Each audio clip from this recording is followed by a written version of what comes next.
నమస్తే.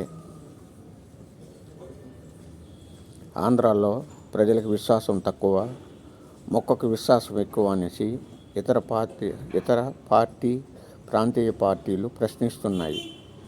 ఎందుకంటే రానున్నది 5 రాష్ట్రాల ఎన్నికలు. చంద్రబాబును అరెస్ట్ చేసి 50 రోజులు జైల్లో పెట్టిన దొంగలకు సపోర్ట్ చేస్తున్నాడు. ఎందుకంటే చంద్రబాబు సిగ్గు లేదు. ఆంధ్ర ప్రజలకు దాన్ని చెప్పడానికే నోట్లో మాట రావడం లేదు. ఆలోచించండి. మన సనాతనవాది ఆంధ్రాలో ఉపాధి అంటే తమిళనాడు ఎలక్షన్లపై ప్రచారం చేస్తాడంట. పక్క తెలంగాణ రాష్ట్రంలో జడ్పీసీ ఎలక్షన్లో ఒక సీటు గెలవలే. ఈయన తమిళనాడు పోయి ప్రచారం చేస్తే తమిళనాడు ప్రజలు గెలుస్తారంట. వీడు కూలికి పార్టీ మెయింటైన్ చేస్తున్నాడు. పక్క రాష్ట్రాల్లో ప్రచారం చేస్తే వీడికి కూలీ వస్తుంది.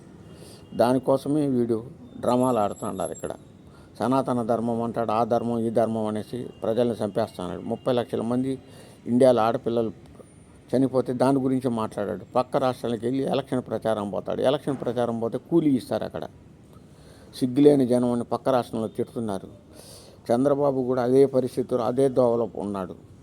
రానున్న బీహార్, బెంగాల్ ఎలక్షన్ల కోసం ప్రచారం కోసం వెళ్ళనున్నాడు. ఆంధ్రాలో ఉపాధి కరువైపోయి జనాల అల్లకల్లోలంగా ప్రాబ్లంలో ఉంటే వీళ్ళు ఎలక్షన్ ప్రచారం కోసం పోతున్నారు. ఆలోచించాలి. కూటమి ప్రభుత్వమా, ఇది దొంగల ప్రభుత్వమా? ప్రజలే నిర్ణయించండి.